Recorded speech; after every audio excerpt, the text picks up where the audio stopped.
If you're a really, really good recruiter, sometimes you need to get a foot in the door. Yep. And I know your strategy is geared around that, but I also know that you have to be adaptable and flexible as per your strategy. My first thing is, can I genuinely solve the problems that this client has? Yep. And that's about truly understanding your ICP and the buyer personas within them and their priorities. 2, is this a client that can is there a high likelihood of this client turning into a high value client? Yes. And the third one for me is business fit. Is there business fit there? Is the client engaged? Yep. Do I have direct access to them? Are they committed? And is this a genuine partnership? Do they have a slick hiring process where there isn't any BS with regards to stupid hiring process? If you get those 3 things right, typically, they're going to give you like a good way to start categorizing your clients. Real quick before we begin. Working with over 1,000 recruiters, I've seen the same thing time and time again. The challenge of always being on a roller coaster of results and just wanting a consistent way to win new, exclusive and retained business. To help figure out how you can get there, I've created a business development assessment, a way to test your strategy. It's a simple process with a few questions designed to give you actionable steps that you need to win consistent business for your agency, whether you're a leader or a top biller. Hundreds of recruiters have already used this assessment to jumpstart their growth, including million-dollar billers. And as a valued listener to the show, I've included a link so you can access it for free right now in the show notes. I'd love to hear your thoughts, so please go check it out. And now let's get on with the show. Welcome back to another live episode of Recruiting Better podcast with me, Ben Browning, live from the Recruitment Expo here in London. And for this one, I am joined by the wonderful Alex Elliott, friend of the show.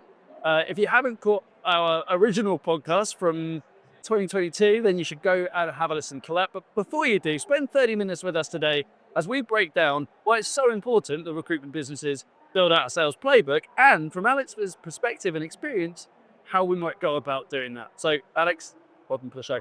Good to see you again, Ben. You too. It's nice. It's really nice. So, yeah, no, such an important topic, and that's why I'm always really happy to talk about that stuff, because I know we're both such advocates of that, and I love what you do, and I think you add so much value to the industry. One of the posts I put out recently was how to continue scaling a recruitment company. One of the key inflection points is you've got to go from being a people-orientated business to a systems-orientated business. Yep. And that doesn't mean losing sight of the culture and all the good stuff that's got you to that point in the first place. So you still have to retain that people bit, but you very much, as well as retaining that, you then have to become a systems-orientated business. And from a systems perspective, what is more important than having a really, really effective sales playbook? Because that is the thing that's going to be the thing really that drives your predictability, your repeatability, and your scalability. And then on top of that, if you can lay over the top of your sales playbook a manager playbook, that's when the magic starts to happen. And then you get that real, that's when the magic starts to happen. Absolutely. Yeah, it's that people and process alchemy, isn't it? I think we both kind of really see and agree on.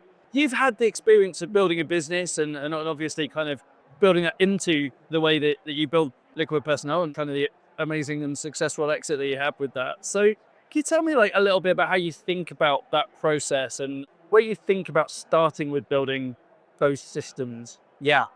So I think understanding the core sales processes in your business and what they actually are is the fundamental starting point. So I believe, and I think everyone will have a slightly unique twist on this, but I think there's 5 core sales processes that I fall back on, which are relevant to recruitment and sales companies. Okay. And I think understanding what those processes are first and foremost is the key thing. Then being able to map them out, almost like whiteboarding them so that you can from A to Z for each process, understand what that process looks like, understand all the relevant touch points, understand looking at that process where you have a current optimal working way of doing something, and whether it's being followed in that way within the business. And also from that process of whiteboarding and mapping it all out, being able to identify the gaps in your process. I guess before you do that stuff, before you can really get the process working though, I guess you have to take a backward step and think like more strategically with regards to your ICP, your buyer personas, and understanding genuinely what the problems you are solving are, and also how you most effectively facilitate that in messaging to your customer, to your clients. So although I started off by talking about mapping out the process, I guess the starting point really is understanding that bit at the beginning. Yep. and then looking at that from a process perspective and making sure that those two things are aligned. Yeah, it's what's really interesting about that is that the conversations that I get into or that I have with businesses so often are people reaching out saying, hey, Ben, we need our consultants to be better at BD. So can you train them on how to make a cold call, or can you show us how to write emails? And it's so far from where the starting point is. As you say, a couple of points I want to pick out of what you mentioned there. One is the physicality of that visual workflow where you can see everything graphically is, I think, an amazingly powerful tool, right? Where we can talk about this stuff and we can write about it. But actually, when you lay it out visually in a workflow, it really inspires people to be a bit more honest and a bit more accountable about where there are gaps and where they're doing well. The other And it's thing, easier to coach against as well, that's for sure.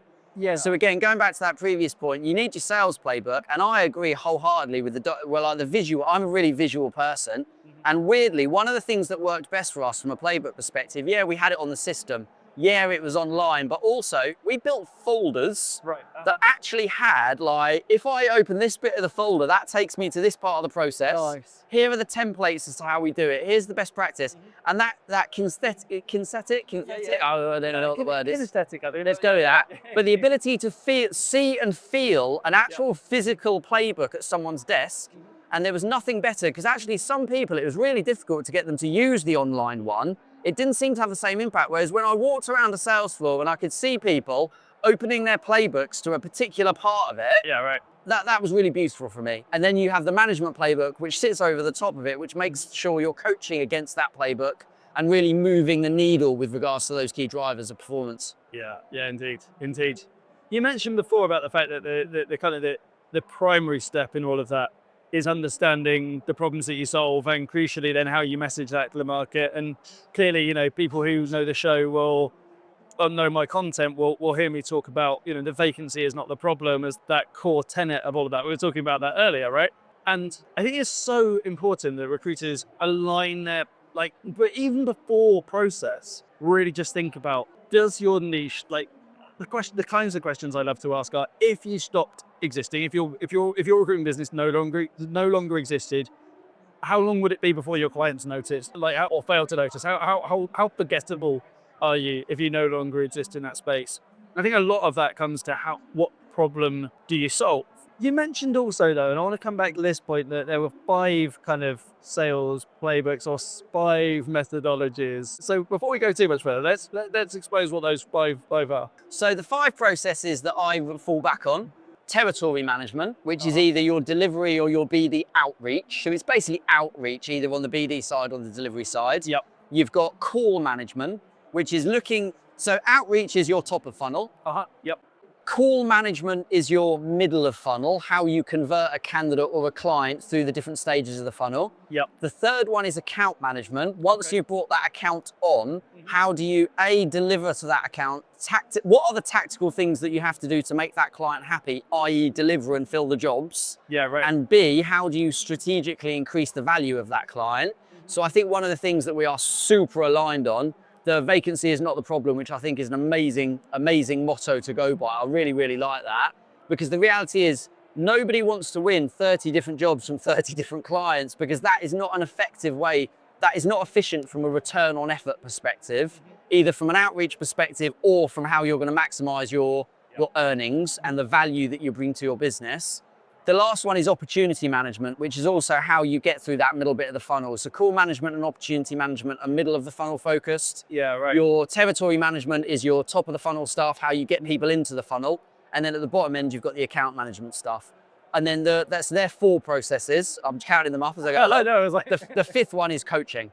So again, going back to what I was talking about earlier, the 5th core sales process is, how do you coach against those 4 processes to maximize the effectiveness of each one, and build a management framework where effectively you have a management rhythm or a coaching rhythm where you regularly assess each of those sales processes. You identify what the key blockers or leverage points are within each aspect of that process. Yep. You review them regularly in a rhythm which is logical based upon how often you should do it. Yep. So for instance, key account management, you probably look at monthly. Call management, you're probably looking at early days with new consultants daily.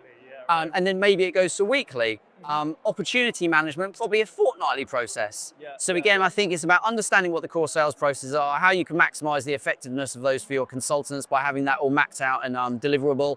And then on top of that, you overlay that with the coaching framework, which is designed to get people really, really good at that process management. Yeah, right. And it's that continuous improvement piece as well, isn't it? I think what's really interesting about that is you didn't say it explicitly, but I feel like there's within that coaching process, there's also a process enhancement piece that feeds as or maybe a meta strategy across everything there. 100%. So I guess we're talking a lot about process, but the other aligned thing that is fundamental is your numbers. Yes. Everything's numbers. And you have to figure out what your metrics are, whether it's a quality metric, i.e. a conversion ratio, as an example for your sales funnel, a volume metric. Sometimes it is actually do more is the answer. Yep. And sometimes it's actually you need to convert more effectively through the funnel. Length of time between different stages can be a relevant one as well. Not always relevant, maybe contract recruitment is not quite as important, but again, a good thing to measure. So I think understanding the underlying numbers which fit within the process is the other missing foundational piece. And then from a coaching perspective, the beauty of that is I think one of the biggest challenges people find with coaching is, and I used to experience this, I'm doing all this amazing stuff, I think, with this person, and there's an agreed plan in place and they're nodding their head and they're actually doing it with me. And then when I leave, is it actually having the necessary impact to move the needle? Right. I think one of the fundamental things that people miss out, great coaching, you should have a number attached to it. And that number, whatever type of number it is, you should be able to measure the effectiveness of your coaching to see whether the thing that you're doing from a coaching perspective is moving the needle from a performance perspective, and then you can track it. So I don't know if that answers your question or... No, it really does. And I think there's another really key element to that as well from my perspective, which is then, okay, yes, the numbers, but then the numbers should for me drive a vision, right? Should drive a tangible, physical, visualized outcome that the individual, whether it be a business owner or an individual consultant, wants to achieve. So it's not numbers for numbers' sake. It's that these are the milestones. This is almost your speedometer, right? This is how many miles you've traveled and the speed at which you're traveling and the direction you're traveling in to get to that destination. And that destination will look different for every individual, but the numbers track how well we're doing in terms of getting there. 100%. And I love the stuff that you give it away free online, which is amazingly generous of you. Because you actually say, look, I think I've seen some of your stuff where you say, plug your stuff into this model and it will start to give you the answers. And what that's all fundamentally based around is, what do you want to achieve? And then let's put the numbers in and reverse engineer back from that to understand what that roadmap looks like with regards to if you want to build 30K this month, if you want to build 100K this quarter, whatever it might be, what does that look like from the number of placements versus average deal value? What does that look like with regards to a number of clients and how many jobs they're going to give you? What does that look like? And you reverse engineer it back beautifully to give and look, sales is a science. And I think that's one of the beauties about the things that you do, is that you're a real advocate of that, because there is art in sales, of course there is, but I would argue there's more science than there is art nowadays in sales. And I think that's what you bring to the table with your Playbook stuff and why it's so valuable. Yeah, I appreciate that. I think there's a real misconception, something that again, you and I agree on, and it comes back to this idea of the vacancy is not the problem, which stems from this concept that recruiters, like, I don't know whether it's, I'm not entirely sure why it is. One version of this is that it comes from a very strong predominance of contract recruitment, and I come from a perm background, right? So is it that the focus on jobs has come from the contract world, where actually, you know what, like, that's the lifeblood of the business, and of course jobs are the lifeblood of any business. When I think about it, particularly from a perm perspective, I think about client acquisition, and I think, right, my goal is to go after clients who, for example, in most of the markets that I help recruiters sell into, they want to win 5 jobs, maybe 10 jobs from each of their clients over a 12-month period. And then it's how do we engineer the entire process to win those clients who make that number of hires, so that we're getting the best return on, reducing cost of sales and best return on investment from our sales team and from our marketing budget to get to that point. And certainly as a recruiter, I was also in that position where I was constantly trying to pick up jobs and living, kind of, we talk about it as like living job to job, right? It's like, my BD was all focused on picking up jobs. Another friend of the show, Adam Tiberius, gave me this great quote when I interviewed Love the him. podcast you did with Adam. Yeah, he's What a great guy. fantastic. But he said, jobs come from accounts, accounts don't come from jobs, which is based on a lot of the work that we've done together, but really all part of that thinking. So yeah, I think a lot of the playbook approach that we talk about is designed to how do you achieve that goal. However, I also work with businesses for whom that isn't the right strategy and who are much more job centric, but they still need a playbook that delivers a different kind of outcome. The structural conditions of the market should determine the optimal strategy. Yeah, right. So if you are a healthcare contract recruitment company that sits on the NHS and you have a flow of jobs coming into your business, of course, therefore, your strategy and your playbooks are going to be different. But I completely understand what you're saying with regards to the BD element, with regards to having to win your own business. Therefore, it's a completely different model. I do think sometimes the job can turn into an account. And I do think if you're a really, really good recruiter, sometimes you need to get a foot in the door. Yep. And I know your strategy is geared around that, but I also know that you have to be adaptable and flexible as per your strategy. And if you can close the client well enough, I think it's understanding your ICP. Everything starts with that. Yep. What is an ICP tier 1 for me? And if you think about, I think there's 3 things broadly that make an ICP client. My first thing is, can I genuinely solve the problems that this client has? Yep. And that's about truly understanding your ICP and the buyer personas within them and their priorities.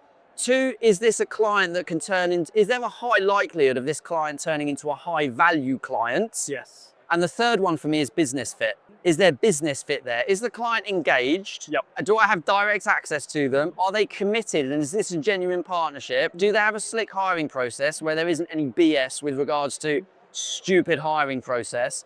If you get those 3 things right, typically, they're going to give you like a good way to start categorizing your clients. And then you can market segment, you can map it out. You might have 3 or 4 tiers of ICP, depending upon all those different things.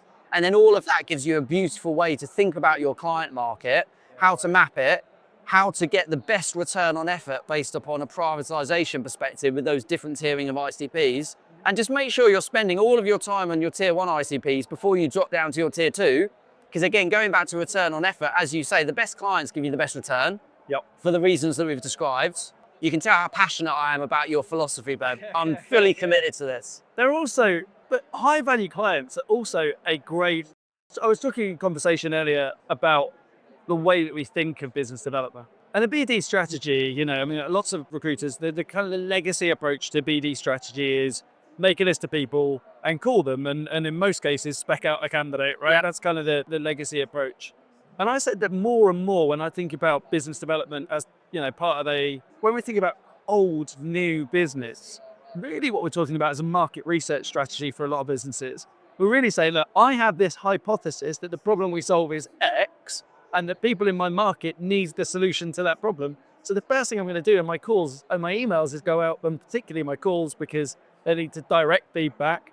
But in those calls, I'm going to go out and test that hypothesis by asking them, do you have this problem? And then if they do, then I can double down on that and refine that and improve that and strengthen that. So yeah, there's a really big part of that. Effective messaging is based upon the buyer persona. And the buyer persona, you might have 2 or 3 different types of buyer persona within particular organizations. You might have a VP of sales, you might have a CTO, and you might have extreme examples, you might have a product person, you might have an operational person. Each of those individuals within the particular organization they work in have different priorities. Like the one that I always fell back on was the 5 rings of buyer insight, which is like a marketing framework with regards to mapping out like buyer personas and profiles. And that was really, really helpful for me because it made me really think about the individual and based upon their role, what were their priorities, what was important to them and why, what was their buying process, what are the reasons they would say no. And once you start to think in that level of depth about the person you're selling to and the type of organization and what that organization's priorities are based upon who they are, I think you're effective, the ability to then figure out what the genuine problem you can solve is and how to effectively communicate that to people goes up another level. And it is as simple as you say, this is what I see companies like you have this sort of problem. Does that resonate? Yeah. And they're like, yeah, that does resonate. It's like, well, I've worked with these other companies, and obviously I'm simplifying it, but it gives you so much credibility instead of someone phoning up and saying, I see you might have a job. Yeah. Oh, 100%. 100%. I think like, I want to give some examples and maybe talk about some examples of what those problems might look like. We talk about this a lot in the show, so this won't be new ground for all of the audience. But I think it's always worth, when we talk about like the vacancy is not the problem, the natural question is, so what is, right? And if I think about when we first started talking, you were working with the guys over at Strive. And I think about that kind of the market there, if I understand this correctly, was sort of scale up SaaS companies and then building out their GTM team. If I'm in an environment where I'm talking to clients about their businesses like that around their problems, actually, I think that scale ups are a great one, because one of the biggest problems they face is investor confidence. How can we maximize investor confidence and therefore get more funding and make our funding rounds Hit ARR. Exactly, yeah, get the best term sheets and all the rest of it, right? So investor confidence is then predicated in part on how can we build a sales strategy or the ability to ramp your sales team as and when you need to. And when we can do that, when we can show the process and the map for doing that, surely that's got to have an incremental impact on investor confidence. So I just think that gives us quite a good example of maybe of what we think about. Look, I don't want to give away Strive secrets, right? But it's not rocket science to say that if you are supplying into Series A and Series B, the good thing about VC-backed tech is they all follow a very, very similar growth strategy. Yeah, right. So if it's a playbook, and all of them, therefore, their growth strategy is based around hitting ARR targets. And the founder, to be able to continue getting investments, needs to hit their growth targets to be able to continue getting increases in valuation and ensure next funding rounds. So that, like, obviously this is quite basic stuff, right, without going into the details, but that therefore relies upon them growing out their business, and that the way they grow out their business is really, really like similar, based upon how do we grow out our go-to-market function, and actually there's trigger points. So when I get to X, this is what I do. I then start hiring Y, and then when I've hired Y, then I do this, and then I do that. So first and foremost, if you really understand that growth journey with your ICP, that gives you a great thing to understand. And then going back to my previous point, if you're dealing with a VP of sales, if the VP of sales does not hit their sales target, what happens? Okay, well, they don't make owners. They are gone, you know what I mean? So again, understanding when you're selling to a VP what's really important to them, literally their life and their job depends upon them hitting their ARR target. So without going into it in any more detail, that then starts to give you an understanding of how you can support them and facilitate certain messaging to be able to maximize the effectiveness of what you're saying and get them on side with regards to the best possible solution to help them solve their problem, which is they have to hit their target or they're dead. Yeah, right. So again, if you can actually have a consultative approach where you understand that and you can demonstrate where you have done that same thing for other companies or other individuals at a similar stage of growth and how you have supported them to ensure that that VP of sales hits their target by doing the things that they need to do from a hiring perspective, because without the hiring, they don't get the ARR target because that's what drives it. Yep. So all of that stuff comes together, and then before you know it, you've got a really clear way with regards to how you communicate that message, the problem that you solve, and that how you can support that individual to be able to do those things. Yeah. I love it. And look, we're talking again, that environment is an easier one to sell into than if you're, my background, I started in finance and accounting recruitment, right? Relatively static headcount. So it's very difficult. It's a very different conversation with a VP of sales than it is a finance director of a manufacturing business. There's the requirement for a hiring strategy is different. However, the other thing that feeds into this is if you know your tier one ICP, if you really know who you're going after, you want to be going after people who care about hiring. Like people sometimes say to me, "Oh Ben, it's all very well talking about like transformational is better than transactional." Yeah, of course it is. But what if my client only wants to buy a transaction? Well, I'd almost say then they're probably not a tier one ICP because they maybe don't. The third bit is buyer fit. That's how I described so I agree wholeheartedly, and that's why that's the third bit. You've got those two things that come beforehand, but the last important thing is, do they give a shit? Yeah. Are they a genuine partner, and do they care enough to actually make it a priority with regards to hiring the best people? Yeah, absolutely. 100%. Can we take just a couple of minutes to talk about account expansion and how you think about that? We talk a lot about new business, but I'd love to get your take on kind of just the nuts and bolts of what that playbook around account expansion might look like. So without giving away all my trade secrets, I think it's about building a structured process that you follow, typically on a monthly basis. And it's not rocket science, but there's 5 things that you do. And first is you assess the client's needs. And that's the starting one, so I'll start with there. But I won't go into all 5. Yeah, sure. Fundamentally, you've got two types of questions that I typically found I was asking between the 6 to 12 tactical questions and the same 6 to 12 strategic questions on a monthly basis on every single account that I was reviewing with the consultants. Nice. And the tactical questions were fundamentally, how do we maximize our delivery rate? How do we maximize our fill rate and make this client really, really happy in the short term? Yep. Because the reality is it does not matter the reason why you don't fill a job, the client will blame you. Yeah, of course. So you have to have a really, really strong fill rate to be able to make that client happy in the short term. If you can do that, the next set of questions are strategic questions. How do we maximize and increase the value of this client over the long term? So I think it's easy. I think some companies that do account management, I think most companies don't even think about account management. The ones that do think about it focus too much on the tactical delivery stuff, and they don't think also about the combined element, which is the strategic, how do we expand this account question? Because going back to your thing about the, the vacancy is not the problem, you're right. Nobody wants to win 30 jobs from 30 clients. It's massively inefficient. It's just not a good way to do business in our market. The key is to win a smaller number of accounts with higher volume opportunity, higher value, et cetera, et cetera. That's how you make money in our market through repeat business. So I think just that fundamental switch, thinking about it both from a delivery and a strategic expansion perspective, and having really good fundamental core questions where you can really delve into it with people, and then put a plan together. And that plan isn't rocket science. What are you going to do? Who's accountable for doing that thing, and when are you going to do it by? Yeah, 100%. And then you review that on a monthly basis, and you keep adding to it and iterating and iterating and iterating, and before you know it, you've got a really good structured formulaic approach to managing and expanding accounts. That's the way that I do it. I love that. I love that. And one thing that I see, a really small but important part of that, is actually changing the language from account management to account expansion. Yep. When you think about customer success teams in the world of SaaS, for example, the customer success, they're not customer service teams, the customer success is cross-selling and upselling that opportunity, right? It's generating more revenue from that opportunity. In recruitment, it's so easy when we have that title of account management for it to become about, farming and looking after that opportunity and handling that account. And I'm like, no, there's got to be a sales playbook for that. There's got to be a way that we are. A question I don't ask so much anymore, but used to love asking recruitment leaders is, how long does it take you once you've onboarded a client as a contingent client? How long does it take you, on average, to get them to be a retained client? If the answer is, I've got no idea because we don't have any kind of playbook or process for how we're doing that.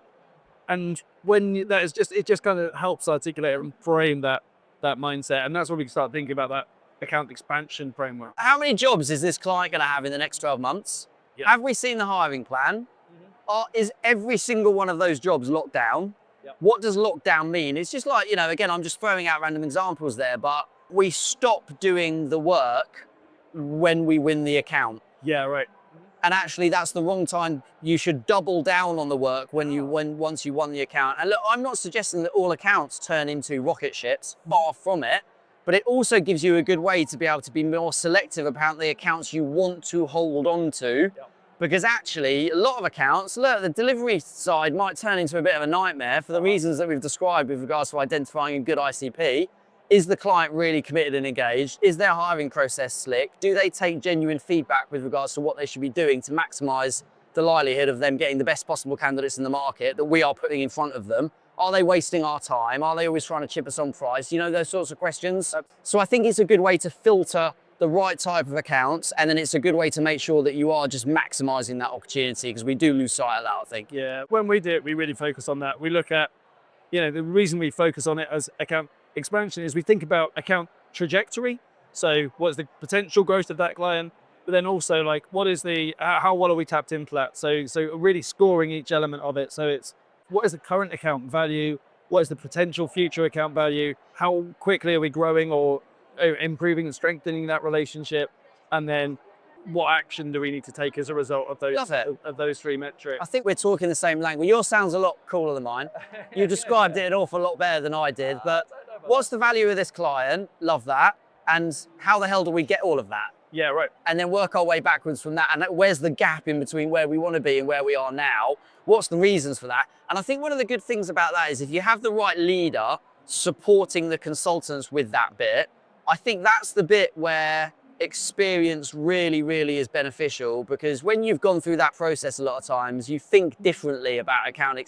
I think experience is massively important, because I've sat with really, really talented consultants and I've said, have you tried X? And they've gone, oh my God, what a great idea. And you're thinking, that's not rocket science, but actually it's the sort of thing where you can just give those really valuable lessons where, when was the last time you met them face to face?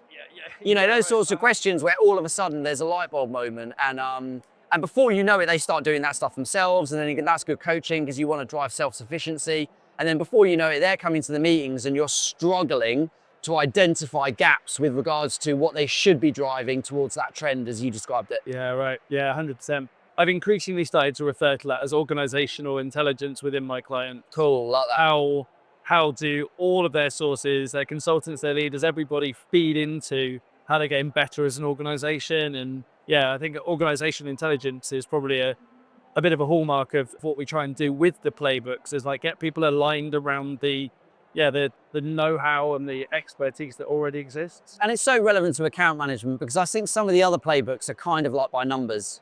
Yeah, and it's easier to map, whereas account expansion, it's more of a strategic element, and strategy sometimes is commercial acumen.